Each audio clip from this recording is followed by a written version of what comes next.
Kính chào quý vị và các bạn đến với chương trình Khoa học và chúng ta. Kính thưa quý vị, chương trình của chúng ta ngày hôm nay sẽ nói về chủ đề thiên văn. Nó có tên là ba định luật Kepler. Cái chủ đề này nó đòi hỏi có một số kiến thức về toán, về cơ và tin học. Tuy nhiên, tôi nghĩ là các bạn sinh viên và các bạn học, thậm chí các bạn học sinh cũng có thể hiểu một cách dễ dàng. Và đặc biệt, trong cái chủ đề này, tôi có một cái chương trình để chúng ta có thể tải về và để kiểm chứng ba định luật này. Bây giờ chúng tôi kính mời quý vị cùng theo dõi.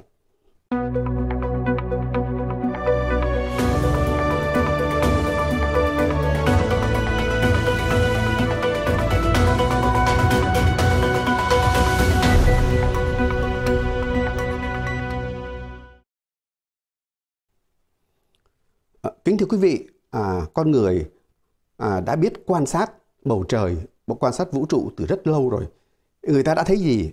Thưa quý vị, người ta thấy là vào buổi sáng mặt trời nó mọc ở hướng đông, buổi trưa nó ở trên đầu của mình và buổi chiều nó lặn về hướng tây. Thì một cách trực quan, con người nghĩ rằng mặt trời sẽ quay xung quanh trái đất. Và hai nhà thiên văn học của thời cổ đại, ông đã chủ xướng ra cái nguyên tắc nó kêu là nguyên tắc địa tâm. Địa, tôi ở đây là geo, nghĩa là trái đất, centric, nghĩa là tâm, có nghĩa là trái đất nằm ở tâm Thái Dương hệ. Hai nhà thiên văn học cổ đại là ông Aristotle và ông Ptolemy, ông đã cổ suý cho cái nguyên tắc này. Và cái nguyên tắc này nó trở thành một cái chân lý trong khoảng thời gian mười mấy thế kỷ.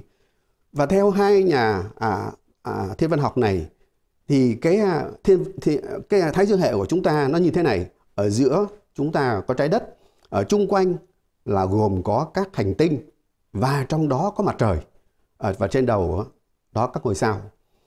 Thì thưa quý vị, cho đến là thế kỷ thứ 15 thì nhà thiên văn học người Ba Lan Nicolae Copernic, sau khi ông ta đã nghe những cái phát biểu về nguyên tắc địa tâm, cũng như ông ấy theo dõi những chuyển động của Thái Dương hệ, của các hành tinh trong Thái Dương hệ, thì ông thấy có một cái điều gì không ổn.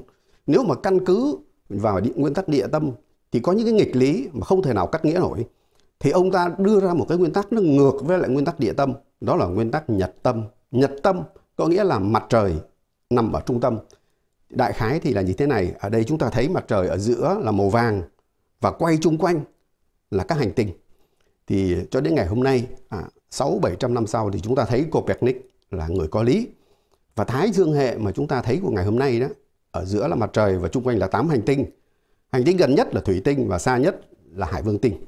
100 năm sau Copernic thì nhà toán học và là nhà thiên văn học người Đức Johann Kepler đã đưa ra ba định luật về các hành tinh trong Thái Dương hệ, luật về quỹ đạo, diện tích và chu kỳ.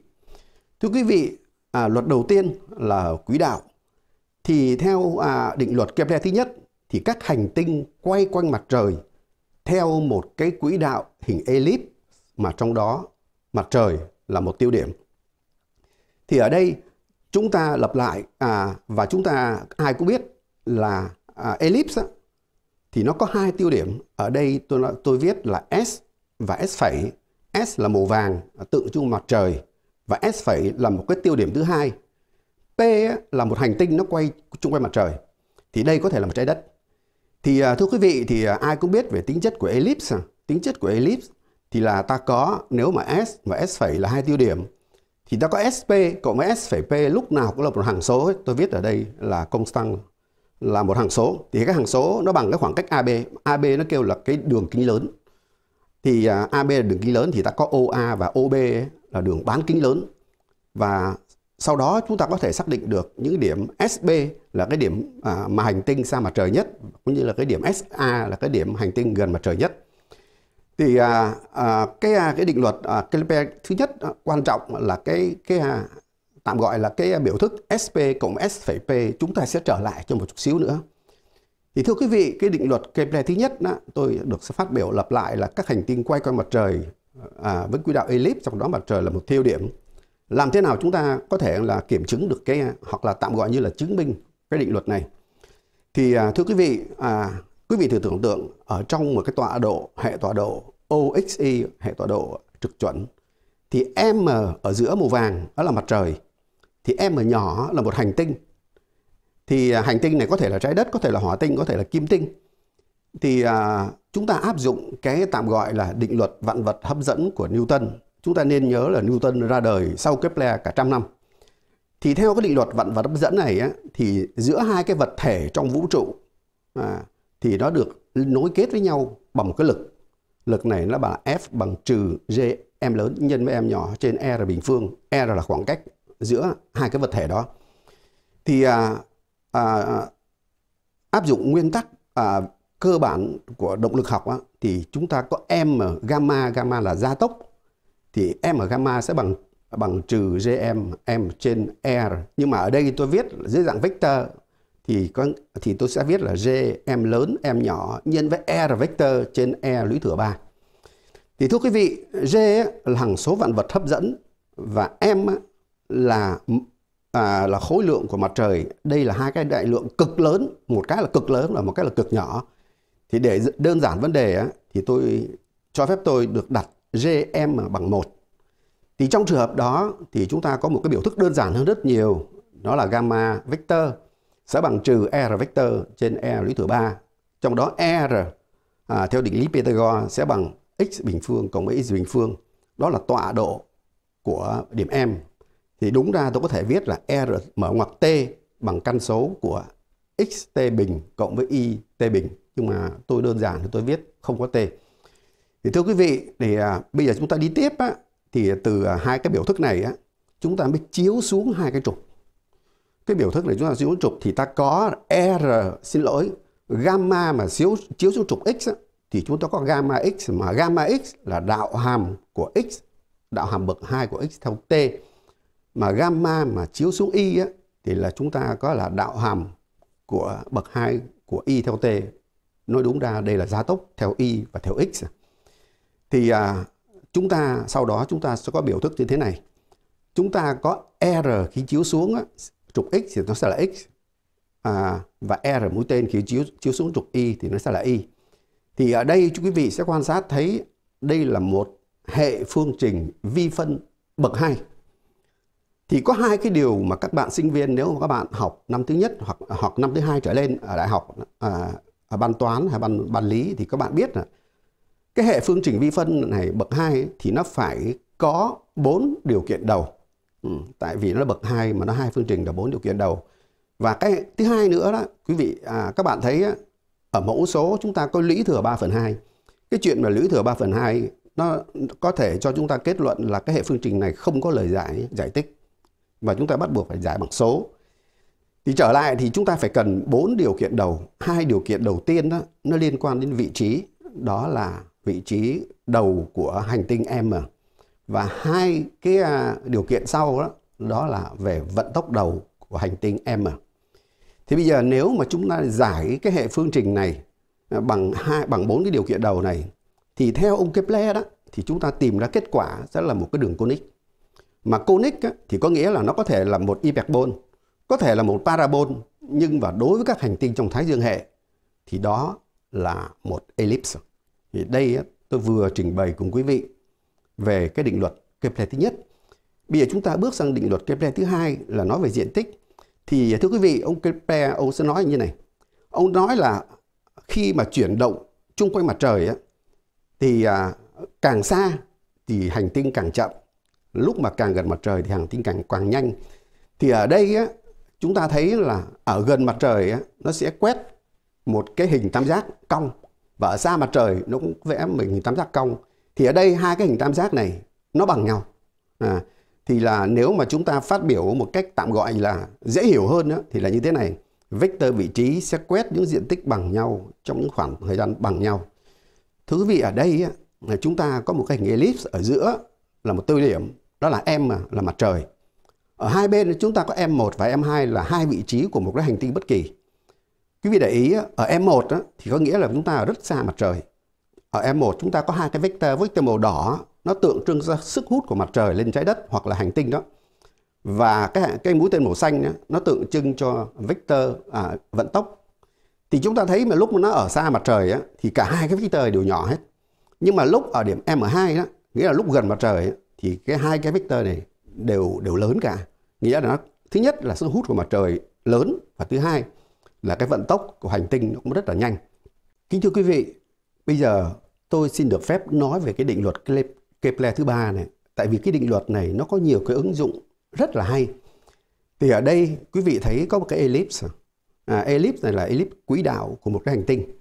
Chúng ta có S và S phẩy là hai cái tiêu điểm, mà S thì là mặt trời. Thì chúng ta gọi A là bán kính lớn, nghĩa là khoảng cách OA, OB. T là chu kỳ, là khoảng thời gian nó làm chung quanh một cái quỹ đạo. G là hằng số vũ trụ và M là khối lượng của mặt trời. Thì chúng ta sẽ có một cái biểu thức rất là quan trọng như thế này. Chúng ta có T bình trên A3 bằng 4 pi bình phương chia cho GM. Thì ở đây tôi khoanh tròn cái số 2 của pi bình phương đó, bởi vì ở trong cái clip trước tôi quên mất cái số bình phương. Thì bây giờ tôi khoanh tròn lại cho mọi người để ý. Và cái biểu thức này nó bằng một hằng số. Điều đó có nghĩa là T bình trên A3 của mộc tinh, của hỏa tinh, của trái đất bao giờ nó cũng bằng nhau cả. Đó là cái điểm rất là quan trọng. Thì ở đây chúng ta áp dụng vào một số thì chúng ta có G đó là hằng số hấp dẫn vũ trụ hay là hằng số hấp dẫn vạn vật. Nó là 6,67 nhân với 10 lý thừa trừ 20. Thì nhưng mà quý vị để ý là quý vị lúc mà quý vị tra cứu trên internet á, thì có thể cái giá trị này nó hơi lệch một chút xíu, bởi vì quý vị nên dùng đúng đơn vị của nó. Có thể có người sẽ dùng Newton. M là bằng 2 nhân với 10 lý thừa 30 kg, đó là khối lượng của mặt trời. Thì ở đây chúng ta áp dụng vào trái đất thì chúng ta biết trái đất nó quay xung quanh mặt trời trong cái quỹ đạo nó gần như là hình tròn. Thì lúc đó là S và O coi như nó trùng với nhau. Thì khoảng cách OA thì cũng là khoảng cách từ trái đất cho đến mặt trời. Nó là 150 triệu km. Thì nếu mà chúng ta áp dụng vào, chúng ta sẽ tìm được T. T là 365 ngày, gần như 366 ngày. Thì thưa quý vị, theo ông Kepler thì những cái định luật của ông ta đúng trong những hành tinh trong Thái Dương hệ. Nhưng mà về sau người ta thấy nó thực sự nó không phải như vậy. Nó còn đúng trong những cái tạm gọi là thiên thể, nó không nằm trong Thái Dương hệ. Bằng cớ là như thế này. Bây giờ quý vị đã thấy cái hình ảnh này rồi. Đây là đường đi của một sao chổi rất là nổi tiếng là sao chổi Halley. Sao chổi nó đi từ rất là xa, nó đi vào trong Thái Dương hệ, rồi sau đó nó đi trở ra cái gốc của nó rất là xa. Chúng ta quan sát thì chúng ta thấy là đây là một cái ellipse rất là lệch. Thì tại sao tôi muốn nhắc lại cái chuyện này? Bởi vì tôi vừa nói là nó đúng cho các hành tinh trong Thái Dương hệ và nó đúng cả những sao chổi, mà sao chổi thì không nằm trong Thái Dương hệ. Thì để dễ hiểu thì quý vị quan sát ở đây, chúng tôi đơn giản Thái Dương hệ của chúng ta là chỉ có mặt trời và hai hành tinh thôi. Thì ở đây chúng ta có sao chổi Halley là một sao chổi rất nổi tiếng. Thì chúng ta đã thấy cái đường đi của sao chổi Halley đó, nó là cái ellipse. Ellipse này chúng ta đã thấy là rất là lệch. Thì bây giờ tôi vừa nói là những cái gì áp dụng cho mộc tinh, hỏa tinh nó cũng sẽ áp dụng được cho Halley. Thì cụ thể là như vậy. Tôi có T bình trên A lập phương của trái đất cũng sẽ bằng T bình trên A lập phương của sao chổi. Và nếu chúng ta thay số vào thì chúng ta có những con số như sau. Khoảng cách từ trái đất đến mặt trời là 150 triệu km, chu kỳ là 1 năm. Chu kỳ của Halley, của sao chổi Halley là 76 năm. Thì từ đó người ta suy ra bán kính lớn, đó là 2,7 tỷ km. Thì từ OB đó, người ta sẽ suy ra SB là cái khoảng cách xa nhất từ sao chổi cho đến mặt trời. Quý vị thấy ở đây nó là 5,24 tỷ km. Thì có nghĩa là nó rất là xa. Nó xa gấp đôi cái khoảng cách từ mặt trời cho đến Hải Vương tinh. Nghĩa là tôi nghĩ nó đi từ tận cùng của vũ trụ rồi. Nhưng mà cái điều mà tôi muốn nói ở đây hay ở đây là SA nó là bằng 88 triệu km. Nghĩa là nó chỉ bằng một nửa cái khoảng cách từ trái đất đến mặt trời. Thì rõ ràng là cái định luật của ông Kepler này là nó không chỉ đúng cho các hành tinh trong Thái Dương hệ, mà là đúng, tôi nghĩ là đúng cho tất cả mọi thiên thể ở trong vũ trụ. Thưa quý vị, tôi vừa trình bày cùng quý vị 3 cái định luật của Kepler. Bây giờ tôi sẽ mời quý vị tạm gọi như là dùng một cái bài, tạm gọi cái chương trình của tôi đã khai triển, tôi đã viết. Cái chương trình để dùng để kiểm chứng 3 định luật của Kepler. Thưa quý vị, cái chương trình của tôi được viết bằng cái ngôn ngữ Maple, gọi là ngôn ngữ tính toán hình thức. Cái ngôn ngữ này được thiết kế bởi Đại học Waterloo ở Canada. Và đến ngày hôm nay cái phiên bản sau cùng hình như là 2018. Thì cái việc đầu tiên quý vị làm á, quý vị phải tải và cài đặt cái phần mềm này lên máy của quý vị. Và điều thứ hai đó là quý vị tải và giải nén một cái tập tin nó tên là kpe.zip mà chúng tôi có ghi cái đường link ở dưới này. Thì khi mà tải về thì quý vị giải nén và quý vị sẽ có 4 cái file, 4 cái tập tin. Tập tin đầu tiên, tập tin quan trọng nhất là tập tin thực thi, nó tên là Kepler. 3 tập tin còn lại là 3 tập tin PDF, nghĩa là tập tin nó giải thích cái cách sử dụng cái chương trình này. Thì 3 tập tin này viết bằng tiếng Anh, tiếng Pháp và tiếng Việt. Thưa quý vị, bây giờ đó thì tôi xin mời quý vị theo dõi cái tạm gọi như sau khi tải về, chúng ta ấn vào cái tập tin đó, thì nó hiện ra một cái thông báo sai, nhưng mà cũng không sao hết, quý vị cứ để ý nguyên như vậy. Thì sau đó nó sẽ hiện ra một cái màn hình. Thì chúng ta có thấy ở trên đó có 2 con trượt. Con trượt đó khi là chúng ta thay đổi là chúng ta thay đổi cái vận tốc đầu, thì chúng ta mỗi lần thay đổi chúng ta thấy là cái ellipse sẽ thay đổi theo. Thì bây giờ tôi đi vào chi tiết một chút xíu. Thưa quý vị, thì cái chương trình của chúng ta thường người ta trong Maple người ta gọi cái chương trình nó tên là cái Maplet. Thì trong cái Maplet này để sử dụng chúng ta phải cần, như chúng ta nói hồi nãy, là chúng ta phải cần 4 điều kiện đầu. 4 điều kiện đầu là đây, initial condition. Thì bây giờ tôi phóng lớn ra thì quý vị sẽ thấy như vậy. Chúng ta sẽ có mx và mi là cái tọa độ của hành tinh. Mx là quý vị thay đổi từ 3 cho đến 5. Nhưng mà mi thì lúc nào cũng là 0, tôi không cho phép thay đổi để đơn giản hóa vấn đề. Thì điều đó có nghĩa là trong trường hợp này cái hành tinh sẽ khởi động ở cái điểm này, ở cái điểm màu đỏ. Và lúc nào nó cũng khởi động trên trục hoành bởi vì mi bằng 0. Sau đó chúng ta điều chỉnh Vx và Vi bằng cái con trượt, nghĩa là vận tốc đầu theo trục ngang cũng như là vận tốc đầu theo trục dọc. Ở đây chúng ta có Vx bằng 20 và Vi bằng 50 thì là chúng ta có một cái hình vẽ như thế này. Thì chúng ta thấy là rõ ràng là cái vector đỏ nó chiếu và nó sẽ tạm gọi là nó vẽ theo cái hình ellipse. Thì sau khi mà chúng ta xác định được cái tạm gọi là những cái tọa độ là 4 cái điều kiện đầu và xác định được cái hình thể của ellipse, thì chúng ta sẽ có tất cả những cái dữ liệu về cái ellipse này mà tôi khoanh tròn ở đây và tôi phóng đại ra và tôi xin được cắt nghĩa như thế này. Thứ nhất là P. Quý vị biết là trong một cái ellipse chúng ta có 2 cái tiêu điểm. Tiêu điểm đầu tiên là S, nghĩa là mặt trời. Tiêu điểm thứ hai là P, thì ở đây tôi tính P luôn. Nó sẽ là 1,34 và 1,58.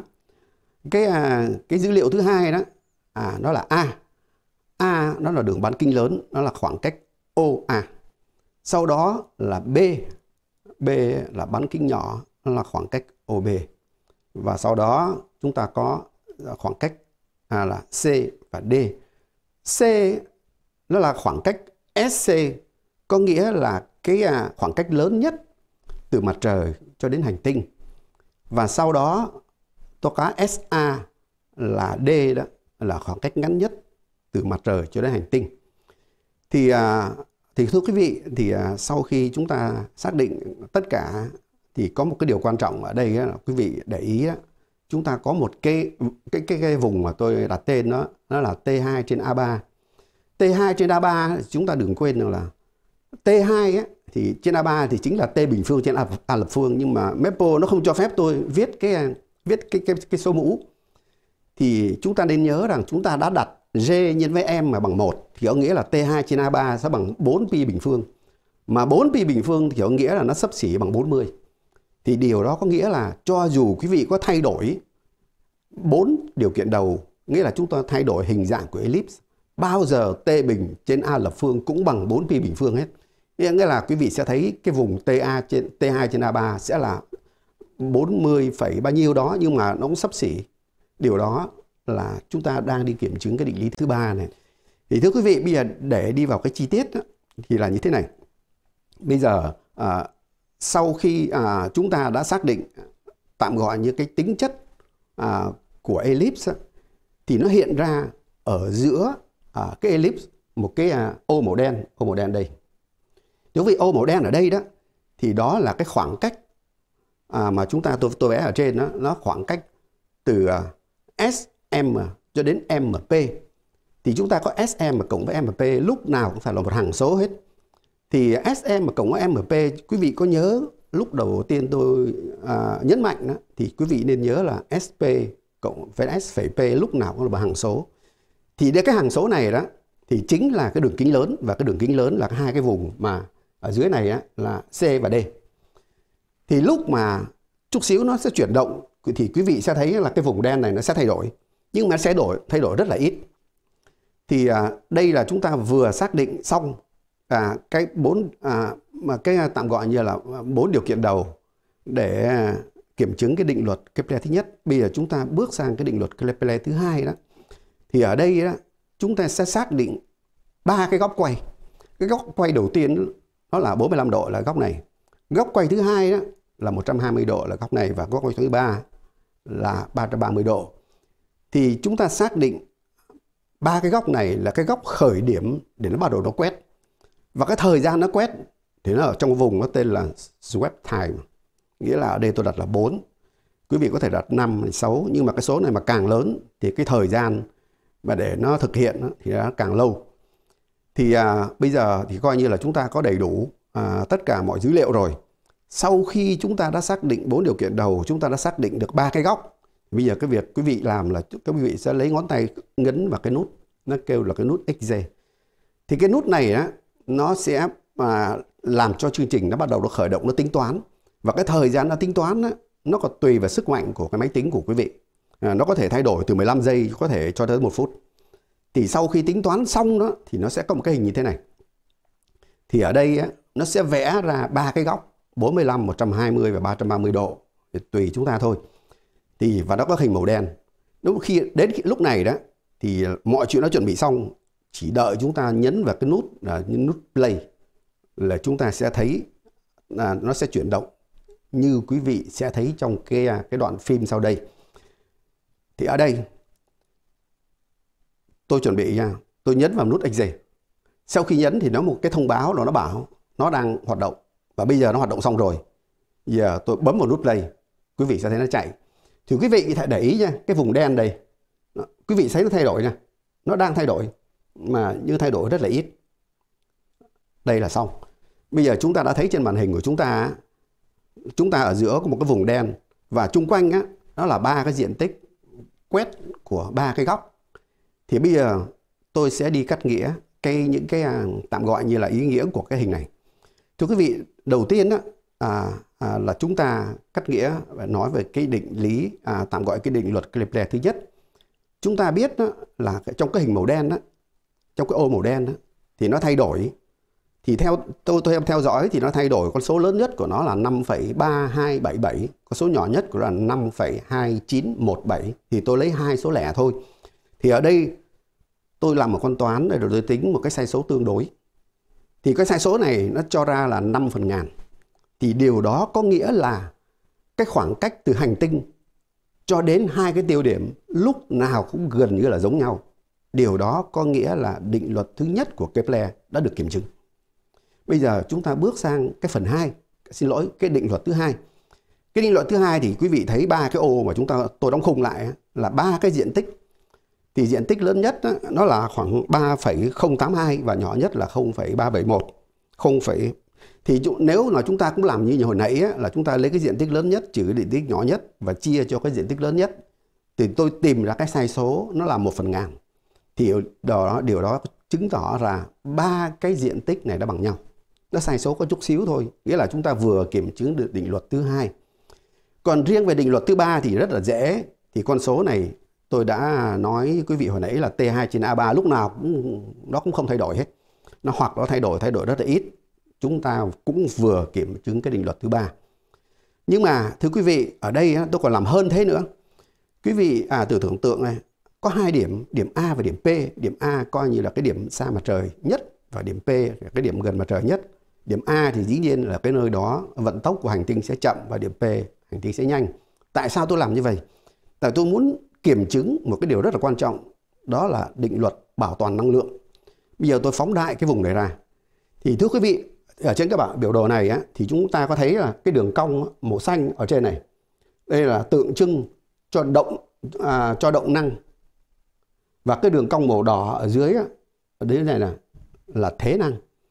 Thì chúng ta thấy ở cái điểm A đó, ở cái điểm A thì lúc đó cái vận tốc của hành tinh nó rất là chậm. Thì chúng ta có động năng là coi như là cực tiểu. Và ở điểm P đó thì hành tinh sẽ quay rất là nhanh và chúng ta có động năng nó rất là cực đại. Và ngược lại như thế thì ở điểm A thế năng sẽ cực đại và ở điểm P thế năng sẽ cực tiểu. Thì lúc mà chúng ta cộng hai cái lại với nhau, cộng cái đường cong màu xanh màu xanh lá cây cũng như là đường cong màu đỏ, thì chúng ta sẽ có cái đường thẳng màu xanh. Cái đường thẳng màu xanh ở đây đó nó tượng trưng cho cơ năng. Điều đó có nghĩa là cái gì? Điều đó có nghĩa là EC cộng EP là động năng cộng thế năng sẽ bằng cơ năng, và lúc nào cũng là một hằng số hết, tại vì nó là đường thẳng. Thì cái điều đó có nghĩa là chúng ta vừa đi kiểm tra cái định luật bảo toàn năng lượng. Thưa quý vị, chương trình của chúng tôi đến đây là tạm chấm dứt. Chúng tôi không thể nào chấm dứt khi mà không nói về cái nhân vật chính của ngày hôm nay. Đó là ông Kepler. Cái hình ảnh của ông Kepler nó được gắn liền với hình ảnh của Thái Dương hệ cũng như là sao chổi. Thì thưa quý vị, ông Kepler đó, ông sinh ra ở Ratisbon, là một tỉnh, là một thành phố nhỏ ở đông nam của nước Đức. Thì quý vị thấy ở đây đây là cái ngôi nhà mà ông ta đã chào đời. Tuy nhiên cái ngôi nhà này là đã được tân trang, đã được sửa lại cho nó đẹp đẽ rồi. Nhưng mà ngày xưa thì chắc nó rất là tạm gọi là rất là nghèo nàn. Thì cái cuộc đời của ông Kepler đó toàn là những cái tạm gọi là những cái nghịch cảnh.